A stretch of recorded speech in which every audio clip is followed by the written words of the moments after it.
interpreting visual field and OCT for this Eyes on Glaucoma program. My name is Mark Dunbar. I am the Director of Optometry at the Bascom Palmer Eye Institute in Miami, Florida. And I am joined today with Danica Marrelli, who is a clinical professor and Assistant Dean of Clinical Education at the University of Houston College of Optometry. Welcome, Danica. Thanks, Mark. So we're going to have a good discussion around visual fields and OCT, which I think is going to be, important for everybody. Danica's disclosures, and here are my disclosures.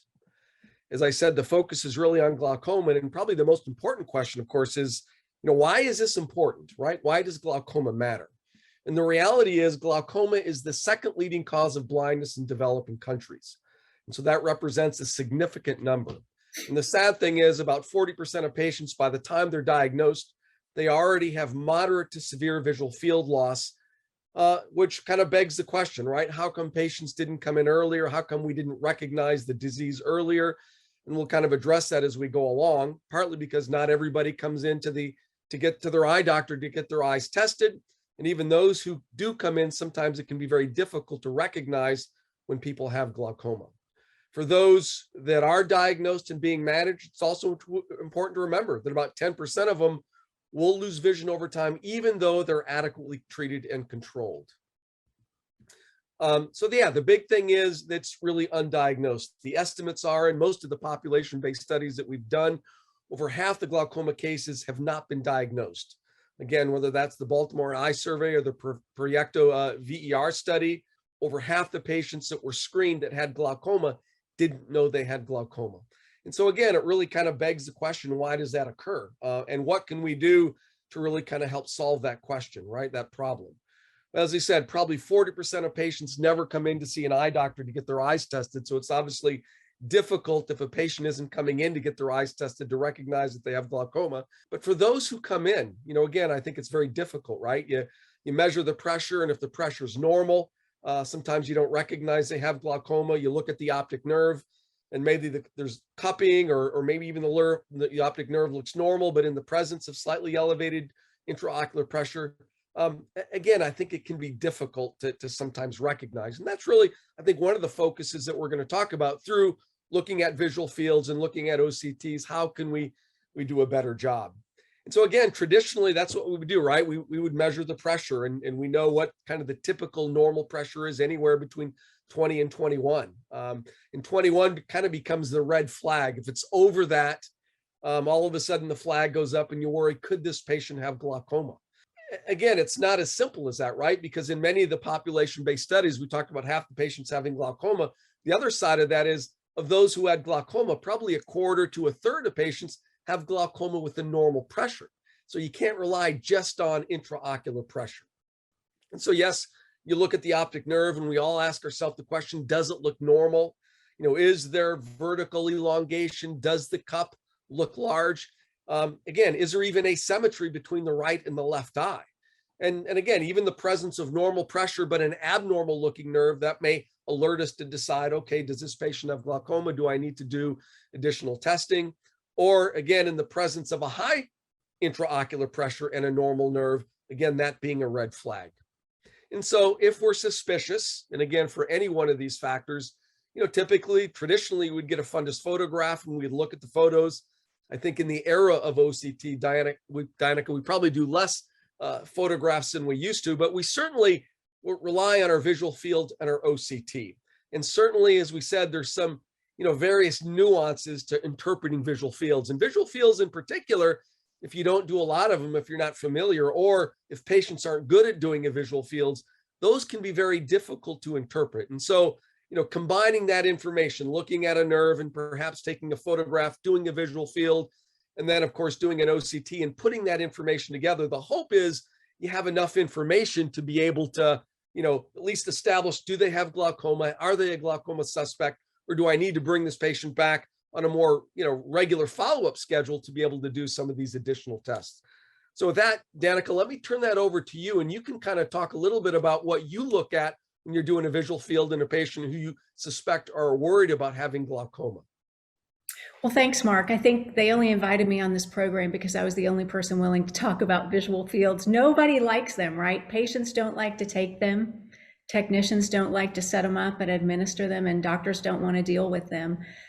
But at the end of the day, what I really care about for my glaucoma patients is whether or not they can see. And so I don't see any time in the near future that we're going to get rid of visual fields. And so I'm going to talk about some very basic interpretation things that I think are important to remind us as we look at visual fields. I look at 5 things. And so the first thing I look at is reliability. I glance at the grayscale. I pay a lot of attention to the deviation plots. I look at the global index measures, and I look at the glaucoma hemifield test. If you are looking at a test that is unreliable, you're wasting your time. But it's not always super easy to tell if a test is reliable or unreliable. It's not like being pregnant. It's not like you can be a little bit pregnant, right? You can be a little bit unreliable on a visual field test. And so I think it's worth always starting out looking at our reliability indices to tell if we're dealing with good data or not. I think for sure the most important metric on our reliability indices is the false positive errors. So these are the patients that are trigger happy. They get into a routine and they're just clicking away, even when a stimulus is being shown that they can't see. I mean, who knows what they're thinking? Maybe they are thinking, if I push this button enough times, so let me out of this closet, right? Or they understand that clinical decisions are being made off of this data and they want to do a good job. The problem with false positives is that it makes the visual field look much better than it is. And so you can miss subtle defects in the visual field.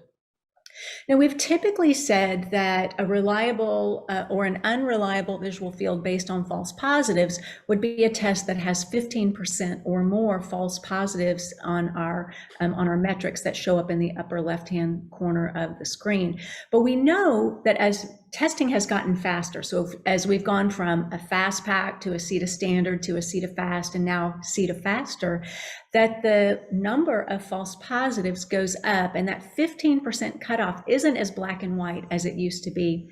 Still, there are some qualitative things that you can look for when you have a high number of false positives that really tells you, yeah, this is an unreliable test.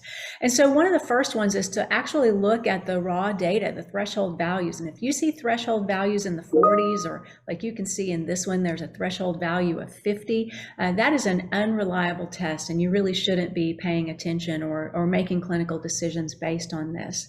The second is white scotomas on the grayscale. So over here on our grayscale, all of the threshold values are assigned a certain gray tone. And when those areas are white, it means that those values are much higher than they should be. And so that's another indication that you have an unreliable visual field.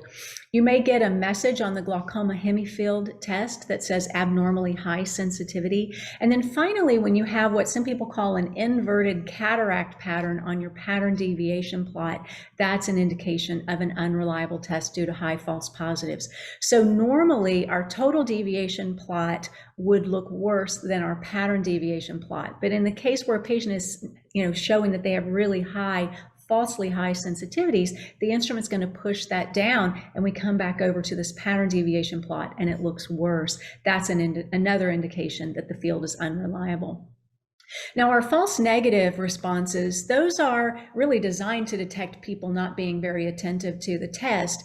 Probably the best thing to identify that is the technician running the test. So if your tech says, hey, they were falling asleep, I had to keep, waking them up and telling them to pay attention, that's probably an unreliable test. But if your technician says, well, they did okay, they seemed to be awake the whole time and they were paying attention, and you have a lot of false negatives, it may really just be a reflection of the disease. So if glaucoma is a disease of retinal ganglion cells, not all those retinal ganglion cells are dead. Some of them are just a little dysfunctional. And so a patient may legitimately be able to see a stimulus at one point, and when shown that exact same stimulus a few seconds later, not be able to do it. So in a patient who has a normal visual field, we expect a low number of false negatives. In a patient who has a glaucomatous visual field, it's not unexpected to have a fair number of false negatives.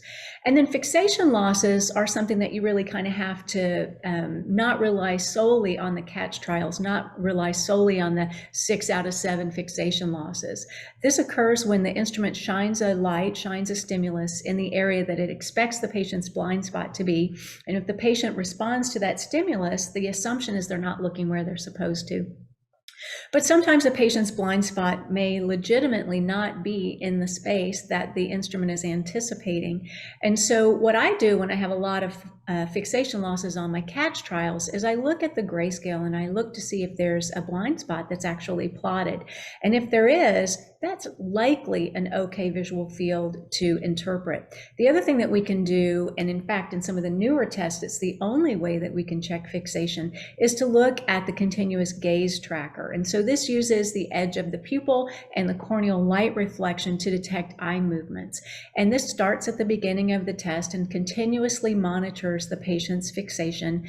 When you see a blip that goes up, a line that goes up, that's an indication that the patient has momentarily lost fixation. When you see a blip that goes down, it's probably just a blink. And so if we looked at this patient's test over time, you say, you know, maybe early on in the test, they had a little bit of irregular fixation, but then they were just steady as a rock throughout most of the test, maybe got a little tired toward the end and finished strong. So this is another way that we can check reliability. So I think it's worth a few seconds to really look and make sure that you're really dealing with good, reliable data.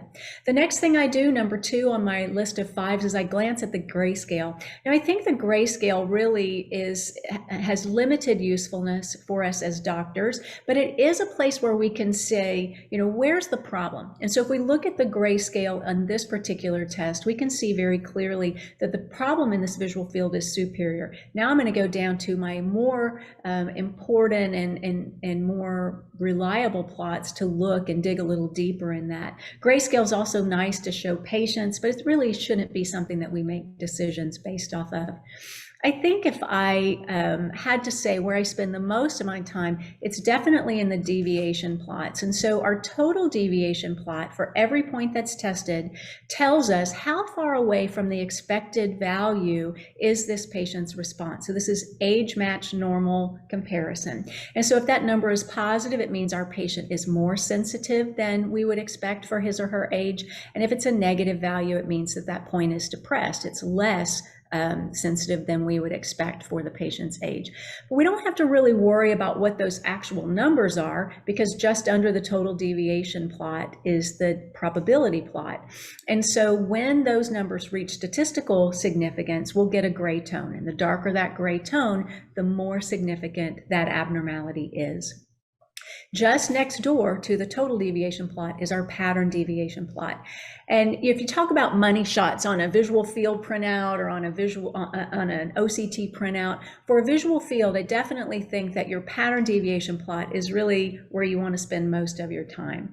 The pattern deviation plot does the same analysis that I just talked about with the total deviation plot. The difference is it removes any generalized loss first and then kind of runs it through the washer again and analyzes what's left over. And this is important because patients may have media opacities, they may not have the exact right trial lens in front of them, and that could cause a generalized depression. But glaucoma tends to cause localized loss. And so in this example here, we have a patient whose total deviation plot looks really bad. Almost every point is significantly depressed compared to what we would expect for this patient's age. But if we come over to the pattern deviation plot, we see that this patient has a paracentral kind of arcuate shaped defect in that visual field. And we lose that by looking at the total deviation plot. So when we look at that pattern deviation plot, what exactly are we looking for? Well, I think that Mark already talked about the fact that glaucoma is asymmetric, and it's asymmetric between right and left eye, but even within an eye, it's asymmetric superior versus inferior. So we are expecting defects that preferentially affect the superior or the inferior field. They respect the horizontal midline. They point back toward the optic nerve. So for example, this one, can you see my pointer here, Mark? Yes, can. Yep. Okay, so in this example here, this defect is pointing back toward the optic nerve. And the common patterns that we see are nasal steps, like we see in this lower left image here, arcuate bundle defects, which we see in these top two, and then paracentral defects, which we see here over on the far right, we see here on the lower right, and we see here. And I think paracentral defects deserve a little bit of a special mention, because we always think about arcuate bundle and nasal step defects in glaucoma, but probably the most common type of defect is actually a paracentral scotoma. And I think those have the most potential for really having functional impact on our patient's vision. The global indices deserve a quick look. We have our mean deviation, pattern standard deviation, and visual field index to look at over on the right-hand side. Now, the mean deviation just takes the whole visual field, weights it very slightly for the center, and says, on average, where is this patient's sensitivity compared to age-matched normals? And again, if it's a positive value, the patient's more sensitive. Negative value, the patient is less sensitive. And again, we don't need to worry about what that number is from the standpoint of, is this normal or abnormal? Because once it reaches statistical significance, we'll get a message that telling us that. The pattern standard deviation is a very different kind of measure. And this is really an identifier of an irregular visual field. And so if you think about the fact that glaucoma causes these localized defects, that visual field no longer looks very nice and smooth as the sensitivity increases toward our fovea. And it kind of starts to have potholes or kind of a bumpy road appearance. And the higher the pattern standard deviation, the more kind of rough or not smooth that patient's visual field is, the more localized defects we have. So the PSD will actually peak in kind of moderate glaucoma, and then it kind of starts to come back towards zero. It's always a positive value. And again, we'll get a statistically significant marker when it reaches that. And then the visual field index is a newer metric. It's still, probably at least 10 years old, maybe a little older than that. And this is a percent of normal vision. It's a little more heavily weighted for the center compared to the mean deviation. And it's less sensitive to cataract because the visual field index is actually derived from the pattern deviation, where that generalized loss that might be related to cataract, for example, has already been removed. So the visual field index goes from 0 to 100, and it's age normalized. Now, the glaucoma hemifield test is a really important test that helps us again with that asymmetry, superior versus inferior. And so what the glaucoma hemifield test does is some gymnastics with the math. So it takes clusters of points and compares them to mirror image clusters of points in the other hemifield, so across that horizontal midline. And it will give us one of 5 messages. Within normal limits or borderline are messages that kind of make us feel a little better. Doesn't mean our patient doesn't have glaucoma, but it certainly means that there's not a significantly asymmetric visual field defect between top and bottom. Outside normal limits is a message that you absolutely should pay attention to in a patient that you're suspicious for glaucoma.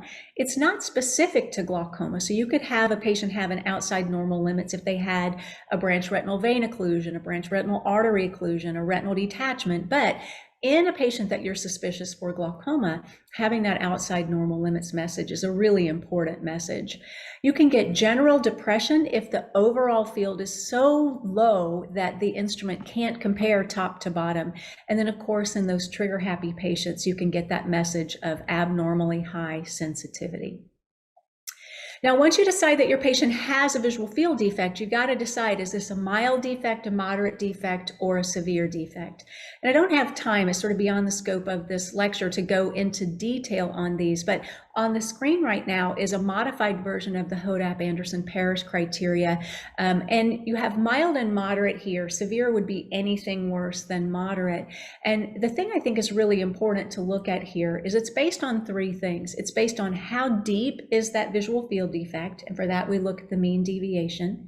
It's based on how big, how much real estate does this visual field defect take up, and that's actually by counting the number of statistically depressed points on the pattern deviation plot. And then it's based on whether or not the central 5 degrees of that visual field are impacted, looking at those 4 points surrounding fixation. And so you can look at the staging here, but I'll tell you that clinically it can take a while to actually adequately, accurately apply this criteria. So I think it's worth doing. I used to do it on every single patient, and now I feel like I have just a general sense of being able to apply this. And there might be a patient where I'm off, a little bit, but not very much. Now, some people are looking for easier staging criteria. So I actually got this criteria out of the new Humphrey Field Analyzer primer called Excellent Perimetry. It was just released maybe in the last 2 years. And interestingly, they base their staging only on the mean deviation. And so you can see if your mean deviation is better than -6, it's mild. If it's worse than, -12, it's advanced. I think the problem here and the risk here is that if you have a patient that has a small paracentral defect, it may not impact your mean deviation that much, and you may actually underestimate the severity of that visual field defect. Still, it's just another way to stage the visual fields.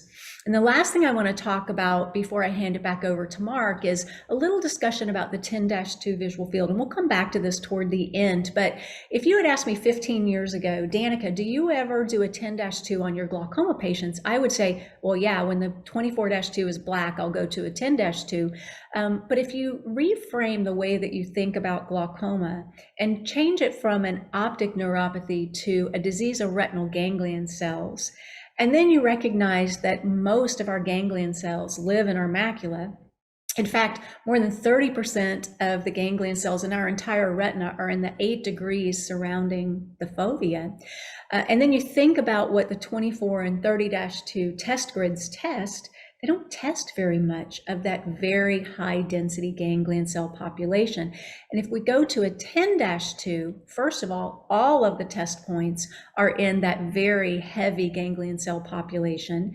And the test points are much closer, so you get a better sampling. And there's some research that shows us in certain patients, the 10-2 can be very helpful in an early diagnosis of glaucoma. So I want to show you one particular image from this publication by Don Hood. I think this is a really helpful image when we think about 24-2 versus 10-2 in glaucoma. So obviously we have a fundus image with a ganglion cell map, OCT map, superimposed over the fovea. And then all of these black spots are the points on a 24-2 visual field. And so if we look in this red zone, this red donut, which is the most heavily populated ganglion cell location, we only have 4 points that are being tested on a 24-2 in this particularly vulnerable area. Whereas a 10-2, all of the points would fall within this colored square. And so for some patients, not for all, I do go to a 10-2. I'm always running a 24-2 as a baseline glaucoma visual field, but for certain patients that show damage on OCT in the macula, I'm also implementing a 10-2.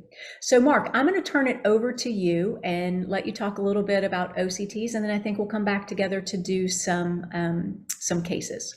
The difficulty, of course, is with the visual field, you're using really a patient who we have to rely on their subjective input, right? And not everybody is able to do a good job at doing a visual field. And then, of course, you want good congruity. Does the visual field match with what you're seeing in the optic nerve? And so the combination of they're not very good at doing a visual field, or it doesn't really match up to the optic nerve was always, traditionally very difficult. It would take multiple visual fields to decide, is this a real defect? Is this patient getting worse? So I think when OCT came along, I really think it was in part the missing piece of the puzzle, because it didn't really underscore the value of the other pieces of the puzzle. It just kind of added to the puzzle. So again, you want good congruity. If you had a suspicious nerve and a borderline visual field, and then, as I said, borderline visual field, and then that OCT could provide that additional piece of information to kind of marry all that information together, if you will. And so let's talk about some of the features that really I look at when I'm looking at an OCT, and again, kind of combining all that information. I think the first thing to kind of recognize is the OCT is very sensitive for recognizing early pre-parametric glaucoma. And in fact, I think the OCT can show change before it shows up on a visual field.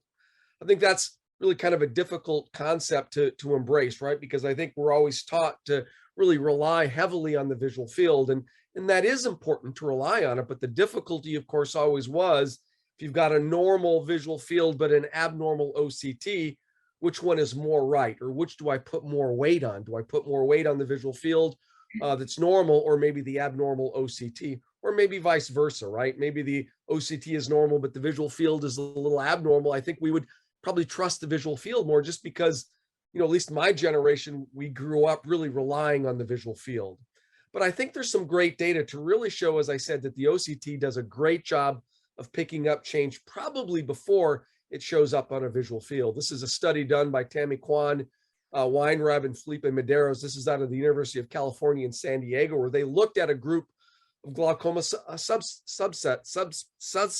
that they followed with visual fields and OCTs, for a number of years. And what they found was that in 35% of eyes, they were able to show change on the OCT 4 years before it showed up on a visual field, 35% 4 years before it showed up on a visual field, and almost 20% they were able to show change on the OCT before it showed up on the visual field. So they were really able to show that the OCT does a really good job of showing change, oftentimes before it shows up on a visual field.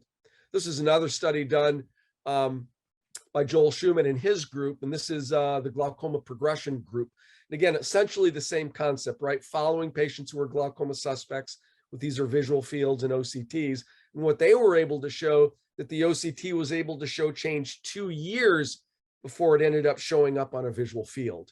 And they found that both the nerve fiber layer and the ganglion cell complex outperformed determining visual field progression in early glaucoma.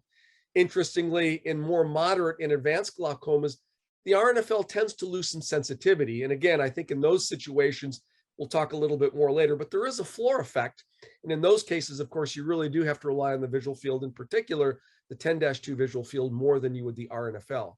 I think it's interesting that the ganglion cell complex in their study actually was still very sensitive in being able to detect progression in more moderate and advanced glaucoma. In their study, they used the OptiView OCT, and in the original study that I talked about, the Madeira-Weinreb study, they used more of the Zeiss Cirrus OCT. I think the other kind of concept I want to talk to you about is really recognizing, the question is how much change needs to occur for it to be significant. When you're looking at individual clock hours, a change of more than 10 microns really does become significant. Doesn't mean necessarily that you would change therapy or that you would add therapy or, aha, this patient has glaucoma, but a change of 10 microns should put up a red flag that, uh-oh, there's a change that has occurred. And what you want to know is that real change? Is it statistically significant? And is it real change because of possibly progression?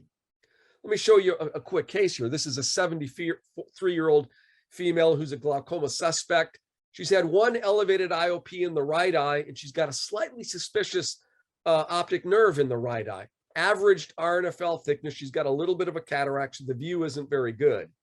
Here's one of the visits where he took pictures of the optic nerve, and in the right eye, again, it's a two-dimensional photograph, so it's a little difficult to really see whether there's any thinning or saucerization, but we did kind of feel in the right eye there was a little bit of maybe thinning. And the question is that maybe an early disc hemorrhage? It was kind of hard to see through the cataract. The point is, when you do an OCT, the OCT is completely normal. You look at the right and the left eye, of course, you got the nice greens is what you're looking at. We do our ganglion cell complex, and it looks pretty normal, although if you were an astute observer, you would look in the right eye and wonder, does that represent any kind of change? Kind of shows up a little bit on the deviation map. And so, as suspicious as it might be, we listened to what Danica talked about on visual fields. It's a pretty reliable field, and particularly the right eye, it's pretty normal. So you've got a normal visual field, a normal OCT, and yes, of course, as I said, she's a glaucoma suspect, and we've been following her.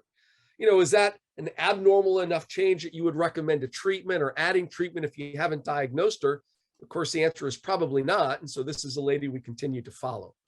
But this is really where it gets interesting, right? If we were to look at her testing 15 months earlier, and again, if it was normal 15 months later, certainly it was normal 15 months earlier, but when we compare it side to side, and I'm going to draw your attention to a couple kind of key areas, you look especially that 6 o'clock and 7 o'clock position when you compare 2012 to 2013, and there is a change of more than 10 microns. It's about 15 microns, if you will, if you look at that kind of critical area that I had you draw your attention to. I mean, note in the left eye, it's rock solid, right? There's hardly any change, but yet we've got what looks like that more than 10 micron change going from August of 2012 to October 2013. Now, remember, the visual field in 2013 was abnormal. And so do you have confidence enough that that change is statistically significant and enough of a change that maybe you would recommend additional therapy, right? Or adding therapy if she's not a glaucoma suspect. And I can tell you, we really didn't have that confidence. But here, take a look. We're going to fast forward a year later and see what happens. Now in that area that we were concerned, you're starting to see change on the in those individual clock hours. It really shows up on the deviation map that we show here. And again, when we look at kind of some of these points, and I didn't show them side by side, but it was clearly thinner. And now even on the ganglion cell complex, you can see. So we were really able to show change when it was kind of, quote, normal. So again, it corresponds to what some of the clinical trials had just shown us, that we were able to show change while the visual field was still pretty normal. And here she is finally a year or two later, where she develops this superior nasal, almost arcuate nasal step defect. The other point I would want to make is when you do OCTs, don't do just one OCT. I would tell you do at least 3, or we always do 3, but do at least 2, because what it does is it kind of gives you that test retest reliability. If you're only doing one scan, you really don't know how reliable that individual scan is. And the one thing you need to know is there's about a 4 to 5 micron test retest variability, but that doesn't always occur. Sometimes you can get more variability than that. And again, if the question is, if you're using the OCT to determine, is this patient getting worse, you really want really good baselines. You want really good, reliable scans. And the only way you have good, reliable scans is if you do more than one scan, at least 2, and preferably 3 scans, to be able to determine what is the tightness, how reliable are those scans. The other kind of side product of that is if you do more than 2 scans, you can use at least both of those initial scans as part of your baseline for the guided progression analysis. Here's one of the patients that we did, and I'll show you all 3 scans that we did. And as I said, the test retest reliability is about 4 to 5 microns. If you look, and really the tightness between the right eye where we're seeing deviation, it's really pretty good. You've got maybe 4 to 5 microns as we've talked about, but if you look at the left eye, you can see in one area there's up to 13 microns difference. And again, the question is not so much on this test, but when this patient comes back after test after retest, 6 months, a year, a couple of years down the road, what is your baseline to determine how much change is occurring? And I think that becomes critical. You take a look here. Here's the first scan, second scan. And again, first and second, you're looking pretty good, but look what happens on that third scan, particularly in the left eye. For whatever reason, the machine doesn't quite get it right, and that really accounts for that variability. So again, it goes back to the idea, if you're only doing one scan, you don't know if this is the scan you're getting or either of these other 2 scans, which I think are much more reliable. So again, I think one of the most important messages, do more than one scan, do 2, at least 3 scans, because you want to know what that test retest variability is. And again, as I highlighted, you can use 2 of those scans as part of your guided progression analysis. And the same thing can be true of the OptiView. This is the first scan, the second scan, the third scan. And again, when you put them up side by side, you've got, maybe a 10 to 12 or maybe 13 micron difference when you look at those individual points. And so again, for the most part, pretty reliable and very sensitive. But if you only have one scan, you don't know which scan you're utilizing. Again, the idea, if we're going to follow these patients to determine, are they progression? Boy, I think you want to have the confidence of a couple, 2 or 3 scans to know how reliable that scan really is. And again, a change of more than 10 microns from the previous measurement, that really becomes significant. And again, doesn't necessarily mean you're going to make a change, but a red flag should go up that maybe you want to bring that patient back a little bit sooner, maybe do more OCT testing. I think another important point is, in terms of reliability parameters, Danica talked about it on a visual field. I think almost the same thing, right? The question you want to ask is, can the optic nerve of my patient be applied to this normative database? We're kind of programmed in a sense to look at these colors. And again, I think the greens provide certain amount of confidence, that really 95% probability that if you got a green, it's probably normal, at least based on compared to that normative database. But not everybody and not every optic nerve you can apply to that normative database. Sometimes extremely large optic nerves or tilted discs, or even patients under 18, we may want to apply that normative database, but it really becomes unfair to do that. Here's a patient of mine who's had glaucoma for the past 10 years. She comes in as a new patient. Again, second opinion, do I have glaucoma? She's been on latanoprost and timolol. She's got normal pressures of about 10 or 12. And by the way, her visual field in the right eye is slightly abnormal. She's got a central depression. And of course, the question is, does she have a depression because of maybe this little, staphyloma that's present because of this tilted nerve? And so yes, we did OCTs, we did RNFLs, and we said ganglion cell complexes, and they were abnormal. But again, were they abnormal because, you really can't apply this optic nerve to the normative database, and it really becomes unfair. Here's another patient of mine that, again, father blind from glaucoma, very large nerve. I think any one of us would look at this optic nerve and say, all right, this patient needs to have a glaucoma workup. We're going to do a visual field. We're going to do an OCT. And she's not very good at doing visual fields. Some of them are pretty good. Some of them are pretty bad. And at one point, we start her on glaucoma therapy because the combination of looking at those nerves and her visual field really made us suspicion. And at one point, we said, uh-oh, looks like she's getting worse. And we put her on glaucoma medications. Here's her OCT in 2013. And again, you look at the OCT and clearly it's abnormal, particularly in the left eye, right? You see a lot of thinning superior, inferior. And the question is it thin because clearly she has glaucoma and that's RNFL thinning, or is it thin because we've got just a giant nerve and it maybe becomes unfair? This abnormality maybe because, again, this abnormally large optic nerve. Again, this is the scan in 2013. Here's the scan in 2019. And when you compare it, really, there's not a lot of change. As I said, she's not really been a very good OCT, a visual field test taker. We've been kind of trying to rely on everything. Again, very poor congruity. And at one point here, we switched to the 24-2C. And this is really very interesting, right? Because you look at this right eye, faster test, as Danica talked about. We've got more points within that central 10 degrees, as Danica talked about. And for the first time, we really get a very good, I think, very reliable visual field. And kind of want to combine that looking at the nerve and looking at the OCT. The question, of course, is, does she have glaucoma? Has she gotten worse? And again, it made me kind of step back. And again, we've got really poor congruity, right? It doesn't really match up to what we saw in the OCT. And I think the reality is this is just a congenitally large abnormal optic nerve. I don't think she has glaucoma. She's never had elevated pressure. And we ended up stopping therapy. Now, we continue to watch her closely. She still comes in twice a year. But again, just an example, if we were relying only on the OCT, you would think she would have pretty bad glaucoma, when in fact, again, I think it's just a congenitally abnormal optic nerve, and we really probably shouldn't be applying, the normative database on her nerve to really deciding, does she have glaucoma or not.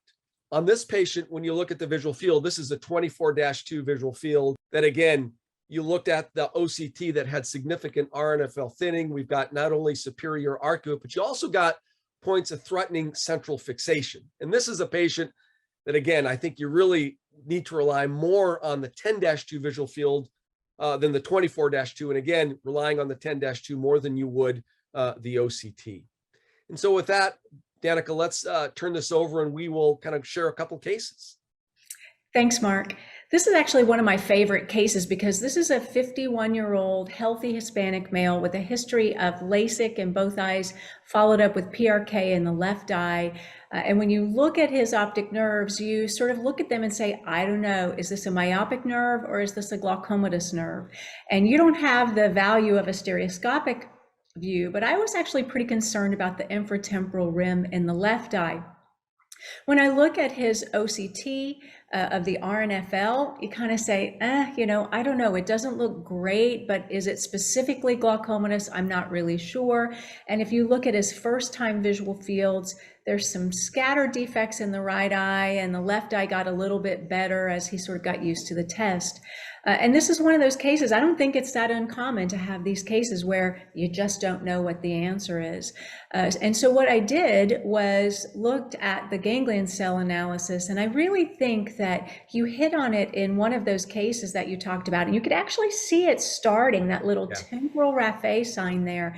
This is really a very characteristic finding in glaucoma in that ganglion cell complex or ganglion cell interplexiform layer measurement. And so you have this temporal raphe sign. It looks like somebody just went in and just swiped down or swiped up. You see it on the deviation map, and then you also see it on the sector map. And so when we look at that, you think, gosh, this really looks like glaucoma. It makes me go back to this left visual field. And I think, we're always looking for clusters of points that are together that make up a glaucomatous visual field defect. And you really don't see it in this left eye. But when we take that and we do the 10-2, suddenly that one little paracentral defect becomes a fair amount of real estate on a 10-2 that matches up perfectly with this inferior ganglion cell thinning. And I really believe that this patient has glaucoma that could have easily been missed and attributed to, just a myopic looking disc. Yeah, and I think that's why the 24-2C really does a good job, because it combines the best of the 24 and the best of the 10-2 to really pick up those critical central points. I mean, that's just a great example and a great case showing that you could have easily missed. Yeah. So this is a 63-year-old Hispanic female. She comes in really just for kind of essentially comprehensive eye exam. In 2017, when she came in essentially for glasses, she was noted to have really a little bit of a glaucoma suspect based on her optic nerve. They thought she had inferior sloping. Her pressures were 15, so they weren't high. Imaging was done. I'll show you that. And she came in essentially for an annual eye exam. In 2020, she was noted to have a disc hemorrhage. And again, we kind of repeated some of the imaging at that time. Again, wasn't suspicious because she had high pressure, but just really more because really the optic nerve and then the fact that she had a disc hemorrhage. She had a little focal granuloma in the periphery, as you see here, which I think is just something she's always had. So this is the 2017 visit. The OCT looks completely normal. Here she was when she had the disc hemorrhage. And again, it looks pretty normal. I'm going to show you side-by-side OCT. And again, you may start to see a suggestion on the ganglion cell complex, which I think is really very interesting, but not a definitive defect. When you compare the 2017 to 2020 side-by-side, gosh, you see a pretty significant change, right? Really significant, maybe 30 to 40 microns, especially in that 7 o'clock position. Here she was in February when we brought her back. We were going to do a visual field on this visit. And again, I think you can see remnants of this disc hemorrhage. This is interesting, Danica, because when you look at that right eye, this is that 24-2C. I really wasn't sure what to make of it. She's got pretty large, high false positive errors.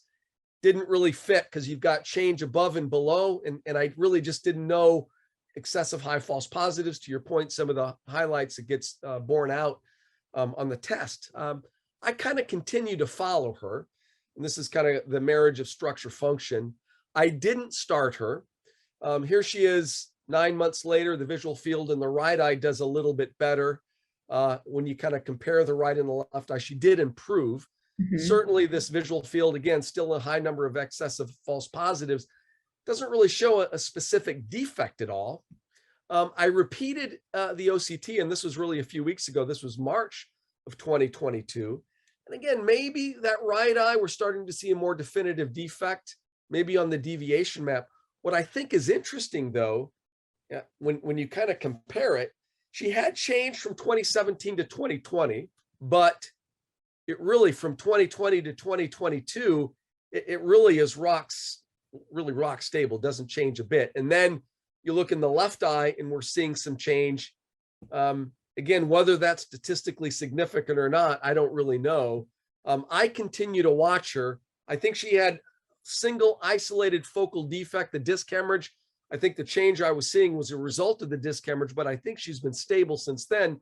And again, in the presence of a pressure of about 14 or 15. So she's one of those change kind of in the normal range, but is that change significant enough, and should she be treated? And that's probably a question for another time due to time. But again, it's one of those kind of difficult cases to put all the pieces together and make a decision on. Any comments, Danica? Yeah, I mean, I think that the idea that she had this disc hemorrhage is it makes us so, concerned about glaucoma. I think that you would not have been wrong to have started treatment right then. Sometimes putting your retrospectoscope on and kind of having patience and watching is really the way to go, though, because it does look like a year later, there hasn't been additional loss. I would watch that right eye really closely Yeah. because, I think that, you throw a disc hemorrhage once, you might throw another one. And then, Right. I think you're sort of obligated to You're treat. I agree with that 100%. Yeah. Yeah. It's an interesting case. Yeah. And I think you got so focused. Well, I would have gotten so focused on that right eye that you can almost miss the fact that that left eye seems to maybe have changed a little bit as well. Agree. Yeah, she's one of those that, boy, you just really think about what's the right thing to do. Should we treat her? And again, I think it's not a question of does she need to be treated. I think at some point she probably will be, but to your point, we follow her closely to be able to pick up that change. Yeah. And so with that, I think hopefully you recognize visual fields and OCT are really critical in the diagnosis and management of glaucoma. It's important to really establish a good baseline with both visual fields and OCTs. With visual fields, staging the level of glaucoma becomes important because that really is the benchmark for your target pressure. How low does it need to go? And again, I think one of the messages with OCT, it really can detect change before it shows up on a visual field. And likewise, it's important to establish that good baseline. So with that, I want to thank you all for your attention and listening, and we will be available for questions. Thank you. I am just amazed at how succinctly and clear you both just demonstrated the complexities of both visual field and OCT. I'm just amazed. So congratulations to both of you for such an incredible lecture. We've had quite a number of questions come up in the chat. Before I jump right into them, I want to pose a question to both of you. I'm going to start with you, Dr. Dunbar. A patient comes in, they're sent to you by a referring doctor because they're told that they have an enlarged cup to disc. They have a normal IOP, and you do all of your testing, and you decide to just do an OCT on that first day. The OCT is 100% normal. Ganglion cell analysis, 100% normal. IOP is 12 in each eye, central corneal thickness, 560. Do you say, congratulations, you don't have glaucoma, have a nice life? Or I do. Yeah, okay. Absolutely. I just think it's, at some point you might want to get a visual field, but I think you've answered the question, especially when there's no really risk factors other than a large cup to disc ratio. And again, I would assume the ganglion cell complex is normal too. Danica? Danica, are you the same? I would probably differ a little bit in that I really still see value in getting a high quality stereo optic nerve photo. I really like to have that. And sometimes I think, if you get an OCT and the patient comes back 3 years later, the only way to know if there's been any change is to repeat the OCT. But if they have a photograph and everything's normal on their OCT, so you have a photograph and they come in, every year you can sort of look at that, bring that photograph up and look at it again. And I probably don't get enough photos, but I still think it's a really valuable test in that patient. The issue is the billing component, Well, so sure. do you do the photo on a different visit, Exactly. But I still think it's a really valuable tool. And I can't tell you how many times I've had a patient say like, oh, so they told me that a long time ago. And you find these old photographs and there's absolutely no change. It's a pretty powerful tool. Yep. Yeah, I had that exact patient just before we started this conference today, and I was able to tell her, congratulations, you were just born with funny looking optic nerves. Yeah. Now, another question for you guys. If you have that patient, do you start their journey with a visual field, or do you just say, we don't really need one? I think this is tricky because I think that sometimes the referring doctor says, I'd like to get an OCT and a visual field. And so, are you making, are you going to aggravate your referring doctor or that sort of thing? I think it's valuable to have a clean field. The challenge is if they're not a great field taker and you don't have a clean field, then you're pretty obligated to continue to run those fields. So I think it's dependent on the situation. I think, when you know that the patient is coming in as a glaucoma suspect, you can schedule all those tests and get authorization. The problem is through the course of the exam, you identify that it's a glaucoma suspect, right? They're dilated, you look at the nerve. We do all our visual fields undilated. That's just kind of our routine. So yes, while they're dilated, I can get the OCT and then maybe a photograph without maybe having to pay for one. So, but then the question is, do I want to bring them back for a second visit just to get a visual field? And so now it's another day or half a day off of work. It's, the visit, the price of the visit, or, et cetera. So that's kind of the balance. Do I really need to waste their time on another visit, or can I maybe do that the next year? Yeah, a lot of times if we know they're coming in as a glaucoma referral, though, we'll go ahead and just get that field before we dilate them on the first visit. That's ideal.